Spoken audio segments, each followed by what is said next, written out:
Hey guys, John Rettinger here. If you're like me, you love Apple, but you become a little bit frustrated with their product updates. You don't know when they're going to come, and when they do come, generally it's relatively sudden. Twice a year I make these videos telling you whether or not I think you should wait to buy a new Mac or whether I think you should buy one right now, and this video sort of falls into that category. Primarily with Apple, where there's smoke, there's usually some fire in the rumor mill. So let's go ahead and fan the flames and talk about what's coming out of Cupertino. So the rumor mill this year is swirling around two models, the iMac and the MacBook line, not the MacBook Pro. So if you're looking to purchase either one of those models, I definitely recommend you wait at least 4 to 5 weeks. That'll bring you till the end of October, middle of November to see what comes out. On the iMac front, there have been rumors about a full case redesign, and generally a full aesthetic redesign and re-imaging of what the product looks like is accompanied by a keynote. And I would expect us to have a keynote coming, so I don't think we're going to see a full redo of the iMac look. I think we're going to see a redo of the inside of the iMac. I think we're finally going to see quad-core processors, which are great. Those quad-cores have primarily been reserved for the MacBook Pro line, so you're going to see a much more powerful iMac. It's not going to be a gorgeous case redesign. It's not going to mirror the LED Cinema display quite yet, but you are going to get probably twice the processing power. So I think that's definitely a worthwhile upgrade to wait for. It's also sort of been the specter of Blu-ray sort of floating around, so we very well may see Blu-ray, we might not. Sort of following Apple's systematic updates like they did with the MacBook Pro, I think we may see finally SD card slots built into the back of the iMac.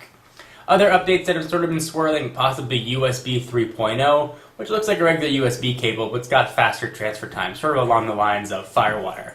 So that's great, sort of a faster up and down speed, faster transfer time in the same USB format that you're used to. So that could be a welcome upgrade.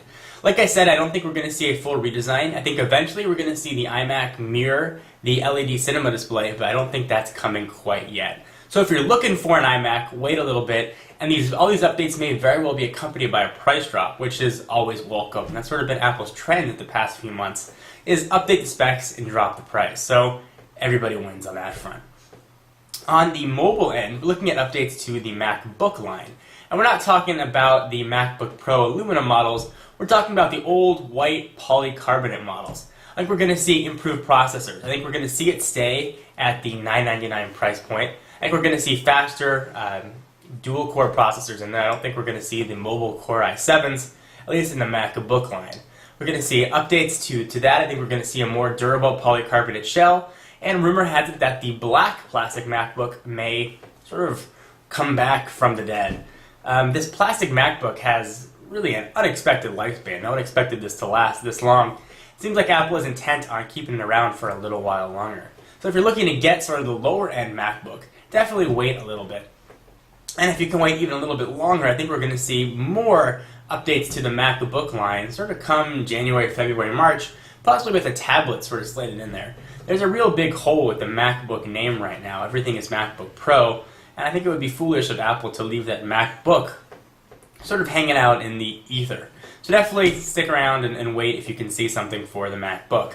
So the moral of this whole video, if you're looking to get a MacBook or an iMac, wait. Don't buy it right now.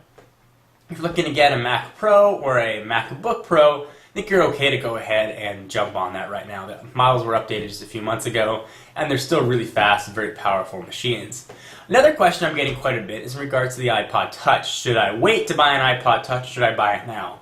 Well, they were just updated, so I wouldn't expect Apple to suddenly throw a camera in there just a few months after they updated the line. So I think you're safe to buy a iPod Touch. I know a lot of you are disappointed it didn't have a camera, but Apple never promised that it would. It was just rumors. Like all of this, it's just speculation, but it is kind of fun to talk about. So are you excited about any of these potential upgrades? Are you going to wait to buy a new computer? Have you been sort of counting your money and see if you have enough and you're going to hold off until you can get the new, updated, fastest, latest, greatest model? Or do you say, screw it, I'm going to buy it now, I'm sick of waiting for Apple, who knows when they're going to do anything? Leave text or a video response, I'm curious what you guys have to say. Anyway, I'm John Rettinger. For exclusive content, check me out at Twitter, twitter.com/John4Lakers. To learn more about Techno Buffalo, check out technobuffalo.com. Links will be in the sidebar, which I believe is here. So, for now, I'm John Rettinger, and I will see you in the next video.